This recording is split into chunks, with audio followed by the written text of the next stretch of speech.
Bien, quiero presentar también a su socio, Patrick Schumacher, a quien nombró su sucesor. Hemos recibido muchísimas condolencias y mucho reconocimiento, además de mucho apoyo de nuestros clientes cuando ella falleció. Y este es uno que me gusta mucho, que es de la ciudad de Innsbruck y que le recordaba de una manera muy bonita, y esto que demostraba que le conocían como persona muy radical que era. Y tal y como he dicho antes, el legado que nos ha dejado es bastante impresionante y esperamos que podamos dar continuidad a esta tarea. Ella trabajó desde hace 37 años y se completaron 53 edificios y tenemos otros 93 proyectos en ciernes. Hay 36 proyectos ahora mismo en fase de construcción y 24 edificios que se han completado en estos últimos 5 años.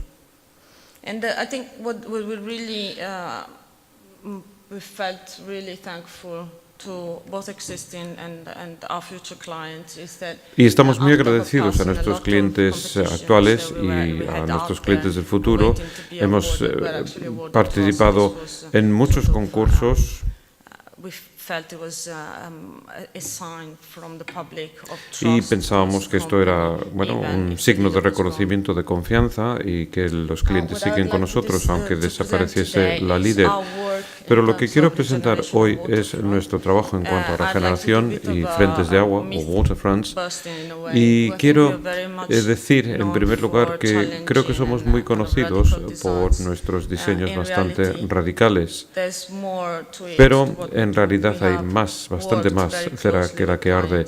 Hemos trabajado estrechamente con nuestros clientes a lo largo de los años y creo que aquí en Bilbao se ha demostrado que no solamente tiene que ver con el diseño, sino que tiene que ver con establecer un contexto, pero también queremos asegurarnos de que el diseño esté totalmente metido en el tejido del contexto y que sea percibido por la población, que no sea algo como un alien que aterriza, sino que llega a formar parte de cualquier barrio, de cualquier vecindario, que se integre en definitiva. There seems to be a problem again, sorry. Parece ser que hay otro problema con la proyección, que no funciona bien. Bien, el primer proyecto, y espero que alguien me pueda arreglar este tema de la informática, lo que quiero presentar es este Museo del Transporte.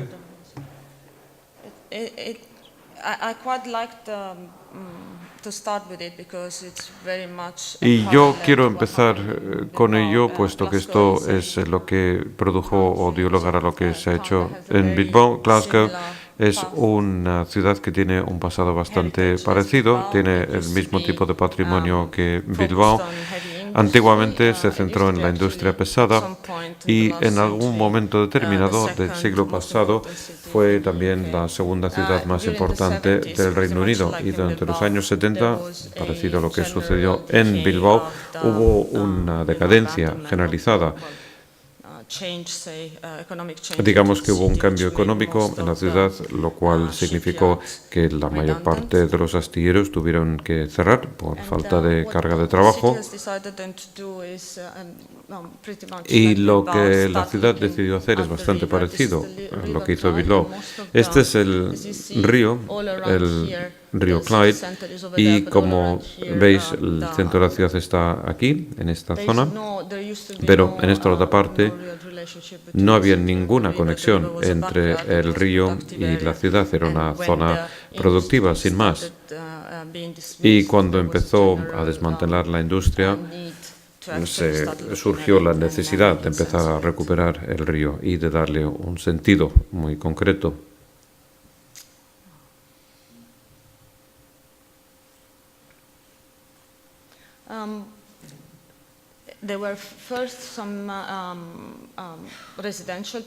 Bueno, primero hubo algunos proyectos residenciales y el primer elemento clave que se levantó fue un proyecto de Norman Foster, que fue un auditorio, y esto más o menos puso en marcha esta idea que se manejaba de un enfoque cultural, una zona relacionada con los medios. I'm sorry, but again, the screen is not working. Lo siento, pero es que no me pasan las imágenes. So a number of projects grew, the auditorium, then the BBC relocated there, so I think the city actually made a Y yo creo que la ciudad hizo un esfuerzo estupendo a la hora de intentar llevar a cabo este programa. No solamente tenía que ver, además, con vivienda, es decir, con el desarrollo de apartamentos o de oficinas, sino que más bien tenía que ver también con la integración de los hubs culturales. Y bueno, tal y como podéis apreciar aquí, en la primera zona de desarrollo tiene que ver con esa zona, ahí con el auditorio. Después se construyó un puente para conectar las dos orillas y el desarrollo más reciente es lo que vemos ahora mismo marcado aquí, que es el puerto de Glasgow, y es un desarrollo que ya ha entrado en su segunda fase. Y en los puntos verdes, bueno, se puede ver el Museo del Transporte, está en un terreno que fue donado por la ciudad, y gran parte de esta actividad de desarrollo se ha dedicado al paisajismo, a la creación de parques. Y aparte del diseño arquitectónico, tienen un planeamiento excelente, puesto que más o menos recupera un 40% de espacios abiertos para la ciudad. Nuestro museo está en el centro de esta zona regenerada y tiene vistas sobre el río.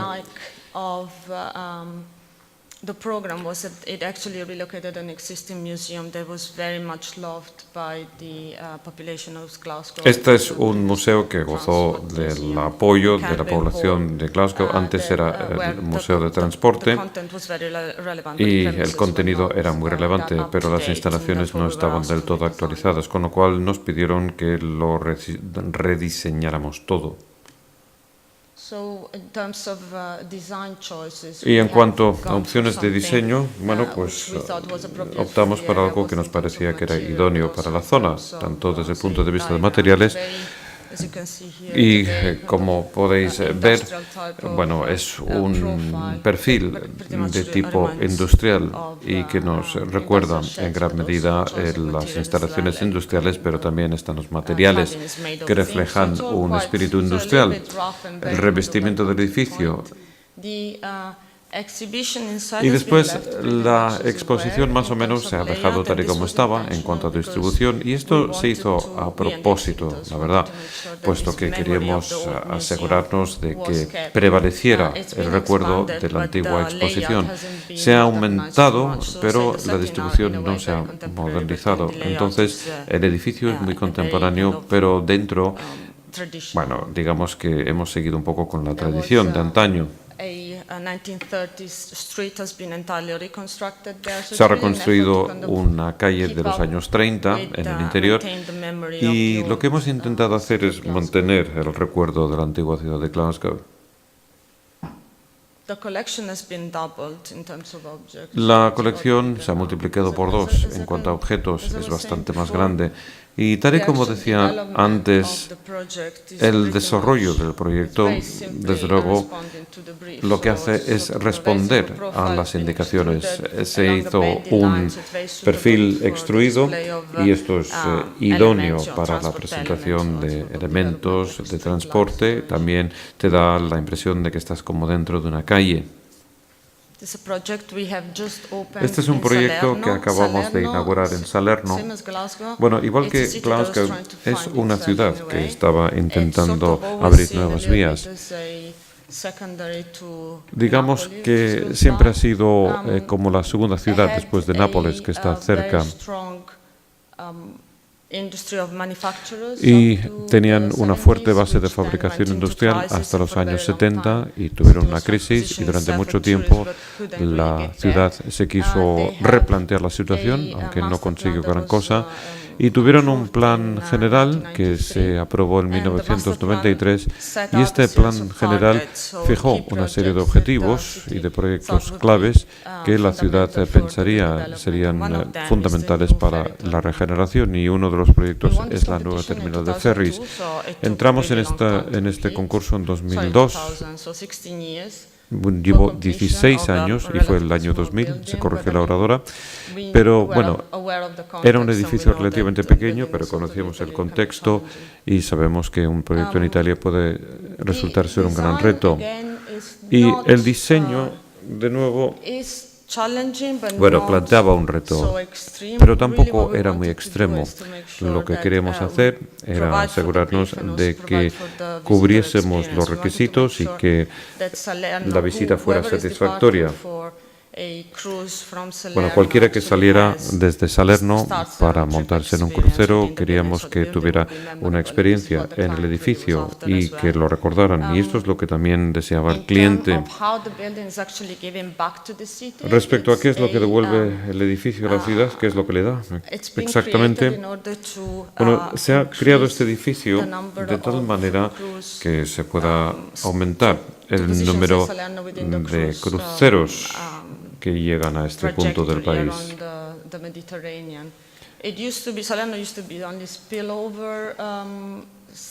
Salerno antes era un sitio donde los buques venían desde Nápoles cuando no había suficiente sitio, pero aquí tenían prácticamente nada en materia de infraestructuras y ahora con esta nueva terminal se va a convertir en una parada, en una propuesta de parada o de atraque.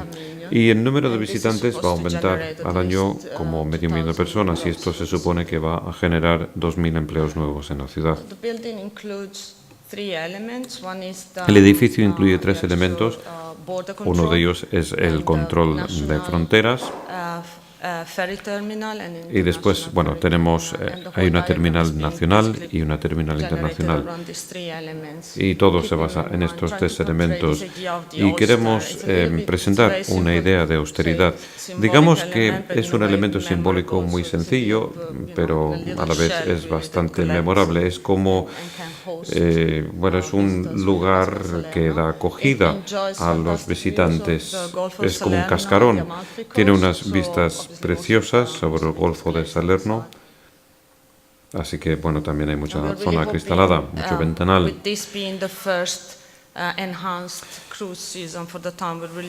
Y esperamos que esta temporada sirva para empujar la economía de esta ciudad pequeña. Después tenemos un proyecto muy diferente, algo polémico, pero sí que creemos en él, y que es este Centro Cultural Heydar Aliyev en Bakú. Es un centro cultural donde hay un palacio de congresos, un auditorio, una biblioteca, en fin, que se ve en esta fachada delantera que ocupa varios pisos y se ha diseñado teniendo en cuenta la población de la ciudad. Azerbaiyán, posiblemente sepáis que es un país que tiene petróleo, es rico en eso. Tiene un pasado muy importante y fundamentalmente este pasado se remonta a la segunda mitad del siglo XIX, ya que era un destino muy importante para los inversores. Y yo creo que fue en 1856 cuando se perforó el primer pozo petrolífero y de repente, y muy rápidamente, se convirtió en una ciudad de relevancia internacional. Cuando entraron los soviéticos, tuvieron un declive muy rápido, así que la arquitectura se puede ver que es muy europea y casi podría parecer España o incluso Francia. Más o menos fue en 1991 cuando Azerbaiyán se liberó del dominio soviético y empezaron a pensar en cómo podrían regenerar la ciudad. refurbishing their coastline. So Y lo que hicieron fue regenerar su línea costera y tienen un paseo precioso que discurre a lo largo de la orilla, a lo largo de la costa. Y bueno, aquí tenemos la parte vieja con el punto verde y la zona portuaria que lo regeneraron todo. Y digamos muy parecido a Bilbao, empezaron a recurrir a arquitectos internacionales para intentar atraer a inversores para participar en estos proyectos. Uno de los proyectos tenía que ver con el proyecto del waterfront del Caspio y bueno, posiblemente hay otros proyectos que conozcáis como la Torre Sócar, la Torre Flame y uno de los proyectos, afortunadamente público, es el que hemos hecho nosotros.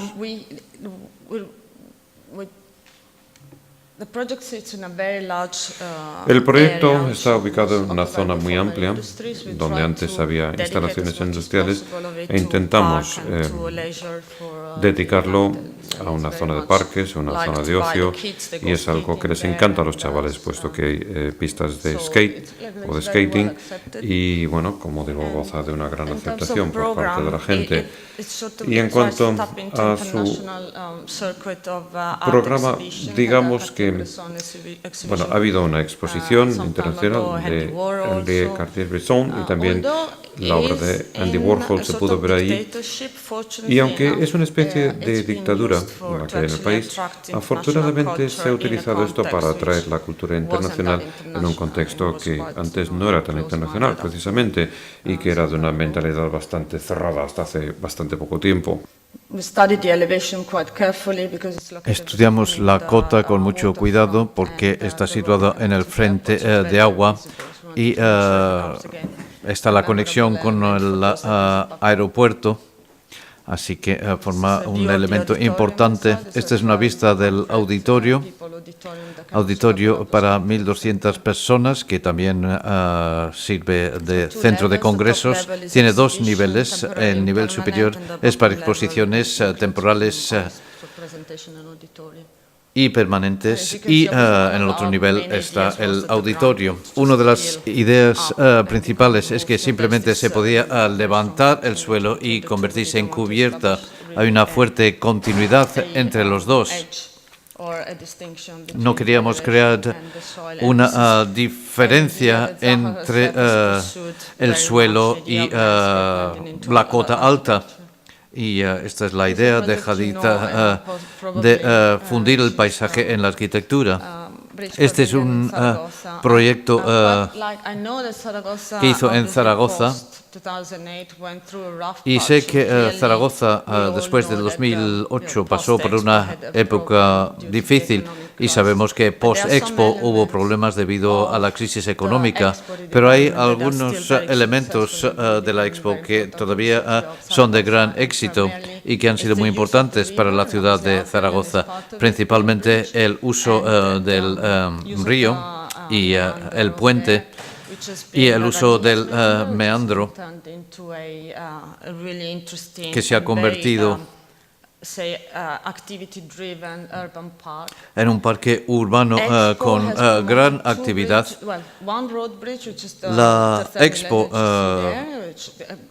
desarrolló el puente del tercer milenio para aliviar el tráfico del centro de la ciudad, y también el puente peatonal, así como la pasarela diseñada por Manterola, que está más hacia este lado.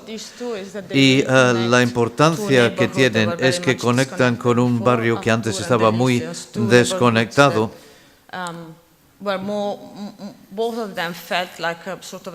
Y los dos barrios eran como una periferia urbana. Y ahora, con la conexión, esperamos que cambie su identidad.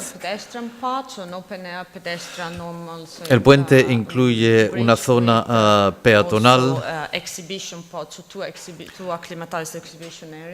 y también zonas de exposición.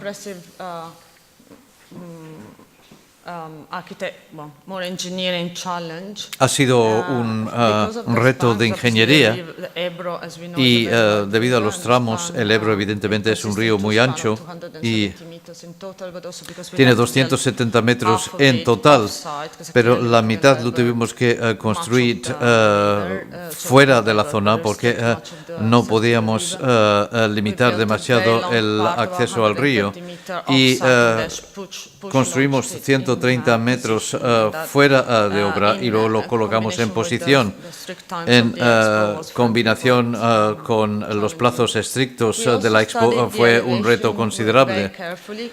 Y también estudiamos la cota con mucho cuidado porque sabíamos que se iba a ver desde el centro de la ciudad y el río proporciona esta perspectiva muy larga y no es un puente fino como la pasarela de Manterola y evidentemente teníamos que asegurar que el trasfondo fuera apropiado. Y trabajamos muchísimo para intentar jugar con los dibujos ópticos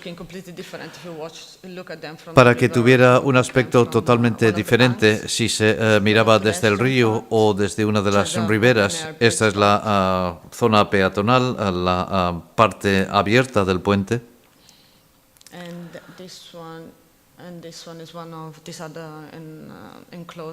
Y estas son las zonas cerradas. Desgraciadamente no se está utilizando totalmente. Es propiedad de Ibercaja o tiene una concesión de larga duración y se utiliza principalmente para eventos, con la esperanza de utilizarlo para exposiciones a largo plazo, una vez que se disponga de fondos. Y otro elemento que quería describir brevemente es el parque que comentaba antes. Ocupa todo el meandro, pero también llega hasta el Pilar. Las riberas de Zaragoza, la primera vez que estuve en el 2005, el río era increíble, las riberas eran fantásticas, pero inaccesibles. Y es increíble que la Expo ha hecho que el río sea tan accesible. Ahora hay escaleras para poder bajar. Hay playas urbanas en verano, hay todo tipo de actividades en la ribera y en el parque del agua tienen un canal de rafting, tienen zonas de juego, tienen baños térmicos, hay una variedad increíble de actividades para la región y para la ciudad. Y una cosa muy importante también es la conservación de la fauna y zonas para bicicletas debajo y alrededor del puente y todo el viaje acaba en el Pilar. La iglesia miraba totalmente hacia adentro, no tenía ninguna relación con el agua y ahora se puede ir desde la plaza principal hasta el río, de manera que el río participa muchísimo en la vida ciudadana. Y este es el plan maestro de Zorrozaurre del 2003. Aunque por razones evidentes solo trabajamos en las primeras fases del 2003 al 2005 aproximadamente.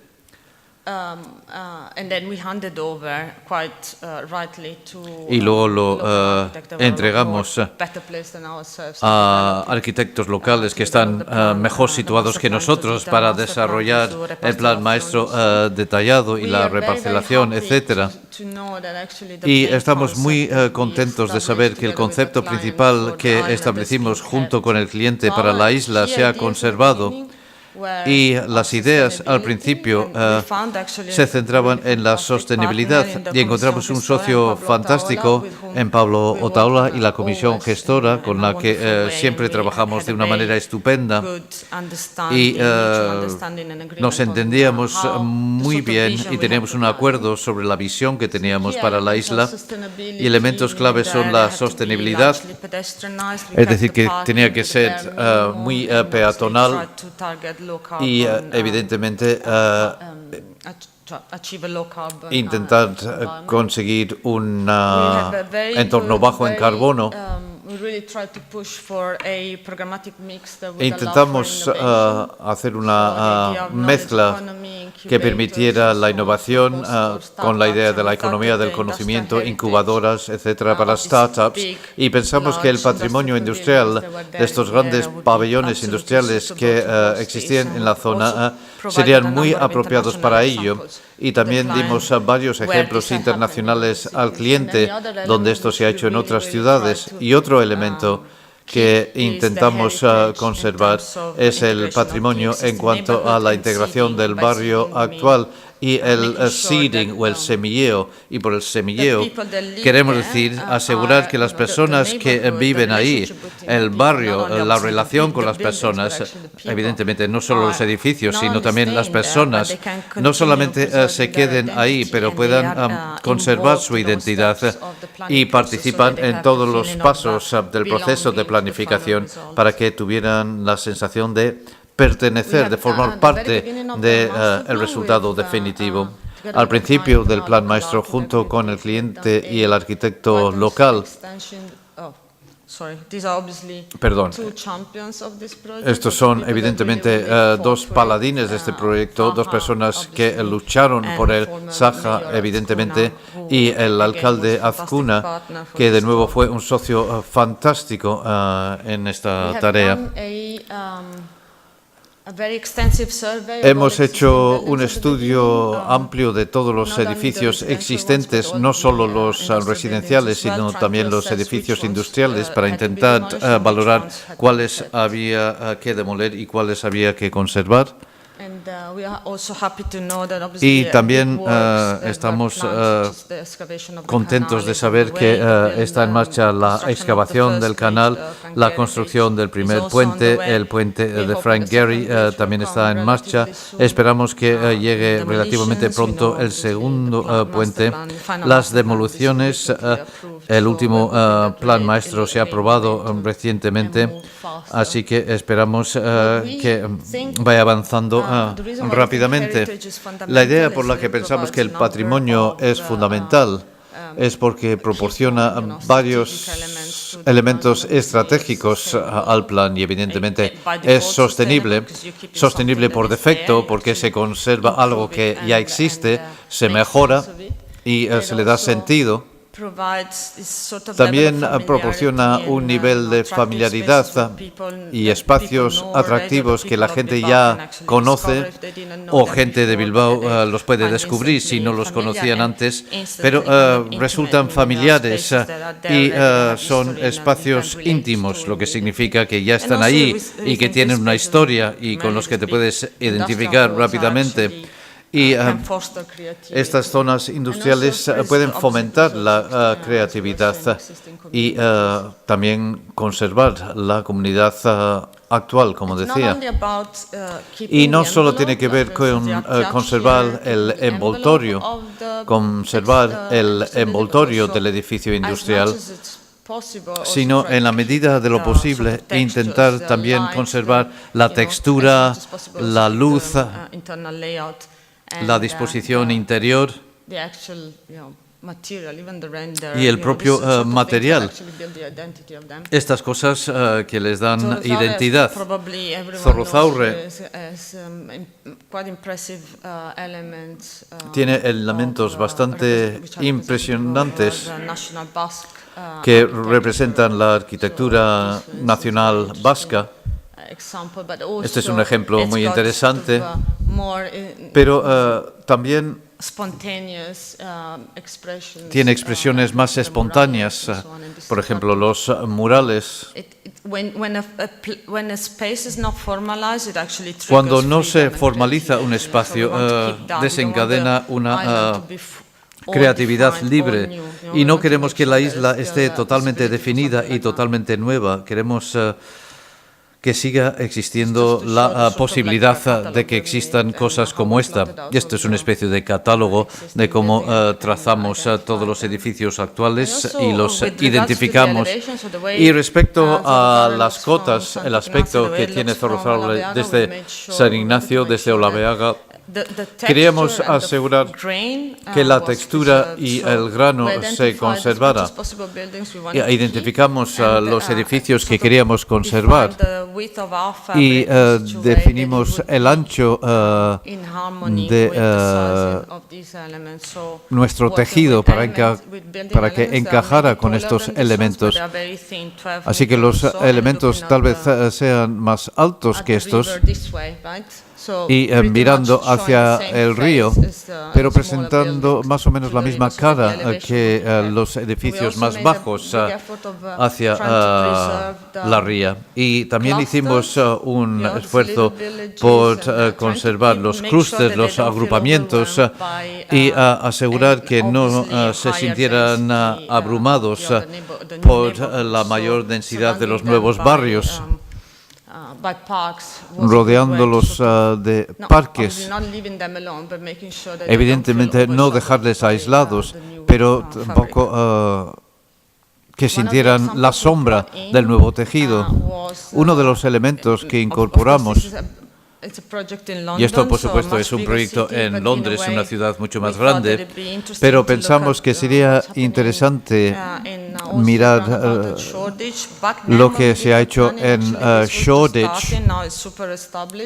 Esto entonces estaba empezando, ahora ya está súper establecido y es una zona similar donde hay grandes edificios productivos que más o menos se habían abandonado y empezaron a ser utilizadas por startups y pequeñas empresas que trabajan en el mundo digital y se convirtió en un hub muy importante para la economía del conocimiento y nos agrada ver que algo parecido está pasando en Zorrozaurre, donde en cuanto se empezó a colocar algo de infraestructura se empezaron a ocupar y utilizar los espacios y esperamos que lo que sucede ahora no sea algo temporal. Es decir, esperamos que estas actividades culturales que se están produciendo ahora sean duraderas y que proporcionen una identidad duradera a la isla y que tengan un largo futuro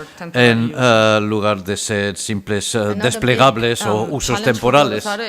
Otro gran reto para Zorrozaurre es aumentar la cota. Todos sabemos que está en una cota por debajo de la cota de inundable. Es una zona que se puede inundar muy fácilmente y tomamos esto como uno de nuestros elementos del plan maestro, encontrar la manera de mediar siempre entre la ría, que tal como entiendo ahora está perfectamente limpia, afortunadamente, pero que entonces estaba en proceso de limpiarse, por lo tanto, entre la ría y el canal y la cota elevada de la isla, preparando un catálogo de manera de hacerlo, pero aún conservando el tejido de las inundaciones.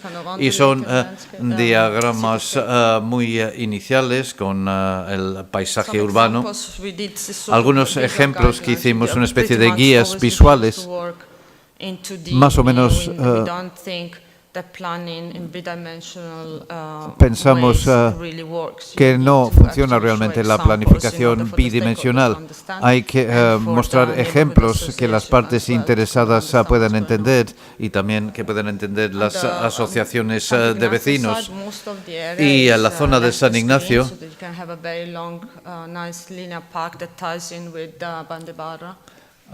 una zona de parque lineal que conecta muy bien con Abando Ibarra.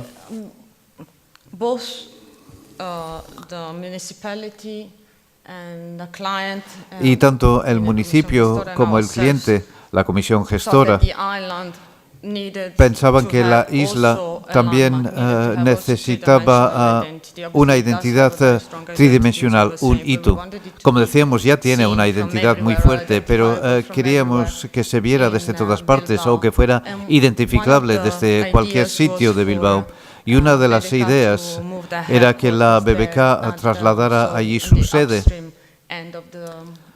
en la zona aguas arriba de la isla, y sería un perfecto emplazamiento porque establece una conexión con el Guggenheim, con Abandoibarra, con los grandes elementos públicos, aunque esto sería privado, pero bueno, conexión con los elementos públicos y los edificios icónicos que ha producido Bilbao en los últimos años.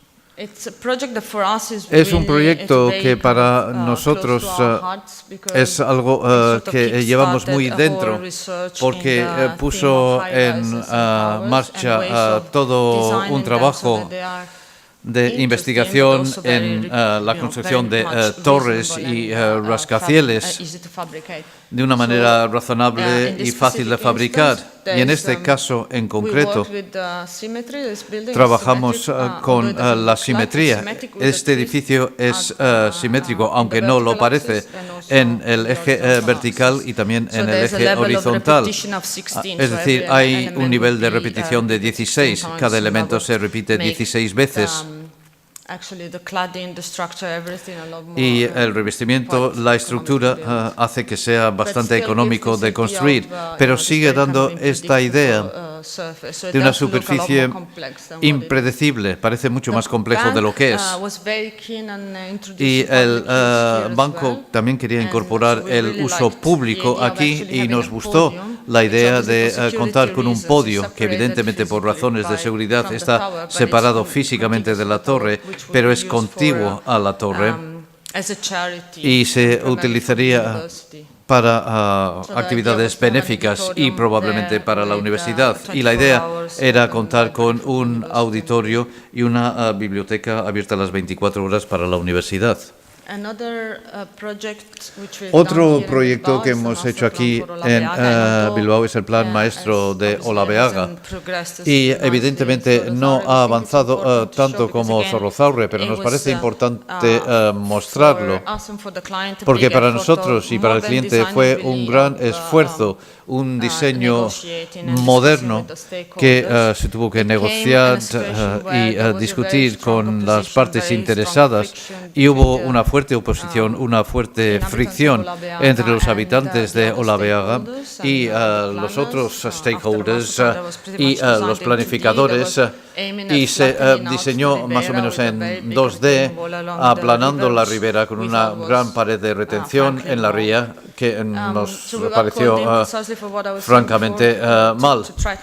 Así que intentamos, por un lado, hablar con las partes interesadas y encontrar un terreno común para que lo desarrollaran con nosotros, pero también hacer un plan maestro tridimensional, teniendo en cuenta todos los elementos, teniendo en cuenta la ribera y teniendo en cuenta que tanto Olabeaga como la zona de nueva promoción tienen que tener fácil acceso a la ría, que había que integrar adecuadamente Renfe, que la salida de la autopista tenía que integrarse adecuadamente, y también el estadio, el hospital, todos los grandes elementos públicos que existen allí al borde de Olabeaga.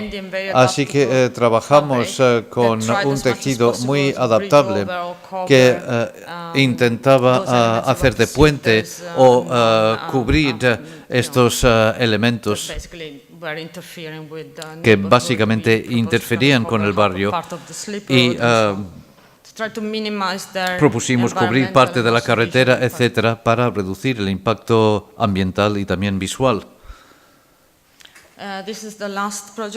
Este es el último proyecto que voy a mostrar.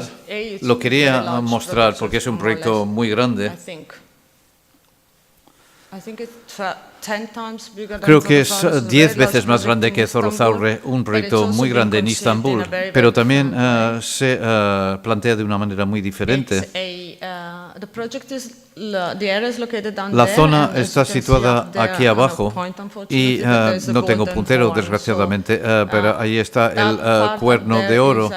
Y esta zona de aquí es el lado europeo de Estambul, mientras que toda esta zona es la parte asiática. Estambul es una ciudad enorme con 15 millones de personas, muy disperso, y lo que sucede es que es una ciudad muy centralizada. todo el mundo casi trabaja en el centro de la ciudad y el tráfico por la mañana yendo de la periferia al centro es increíble. Y esto, junto con los puentes que pasan del lado asiático al europeo, crea situaciones muy desagradables, evidentemente. Y lo que quería hacer la Estambul metropolitana es empezar a pensar en ciudades policéntricas. Empezaron a pensar en la descentralización, proporcionando servicios y empleo y oportunidades a otras poblaciones más pequeñas en lugar de concentrarlo todo en el centro. Y las dos poblaciones son las dos poblaciones que están ambos lados de esta gran zona industrial que se ven aquí y nos llamaron para conectarlos y planificar algo para la zona industrial. En cuanto al patrimonio, no es como Zorrozaurre en el sentido de que son pabellones productivos de los 80, 90 que no se utilizan o se utilizan parcialmente, por lo tanto la calidad arquitectónica industrial era relativamente pobre y acordamos que la mayoría de las industrias tenían que desaparecer, la mayoría ya estaban vacías y no merecía la pena conservarlas, pero la zona también cuenta con viviendas. Así que intentamos asegurar que todas las viviendas se conservaran y también intentamos integrar en la medida de lo posible los elementos naturales en la zona. Y esto pensamos que se podía utilizar como lago urbano. Y otra cosa extraña en este plan maestro es que es la primera vez que un plan maestro se ha hecho en Estambul, combinando a las partes interesadas públicas y privadas, lo cual resulta muy extraño, pero es la realidad en Estambul. ¿Cómo lo puedo decir? No hay experiencia en la ciudad. La planificación es muy tradicional y no hay demasiado de proyectos mixtos. Por lo tanto, fue un gran desafío para nosotros, porque en lugar de ser presentados con un plan muy organizado, como se hizo aquí en Bilbao, el encargo no estaba demasiado claro y había diferentes partes interesadas que tenían diferentes intereses. Por lo tanto, la diana era un tanto móvil. Intentamos trabajar de manera muy conceptual con un tejido lo más flexible posible. En Zorrozaurre, por ejemplo, tenemos una cota que va creciendo hacia Abandoibarra y va bajando más aguas abajo. Aquí el tejido tenía que ser muy flexible para poder responder a este encargo variable y trabajar por aquí y por allí y bajar el tejido lo más posible alrededor de los edificios existentes, casas bifamiliares, por ejemplo. Entonces había que coordinarlo todo con mucho cuidado, pero a la vez exigían una alta densidad, por lo tanto era muy complicado. Y estas son unas maquetas que hicimos inicialmente. Utilizamos herramientas paramétricas, es decir, cada vez que cambiaba el encargo podíamos adaptar el aspecto tridimensional del plan maestro muy rápidamente para volver a debatirlo con las partes interesadas sin tener que replantearlo todo.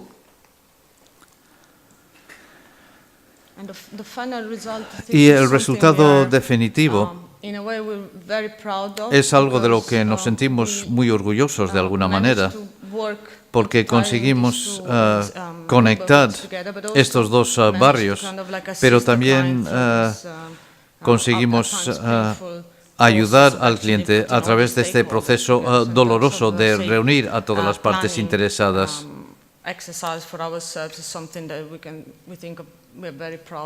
Y nos sentimos muy orgullosos de este ejercicio de planificación. Muchas gracias.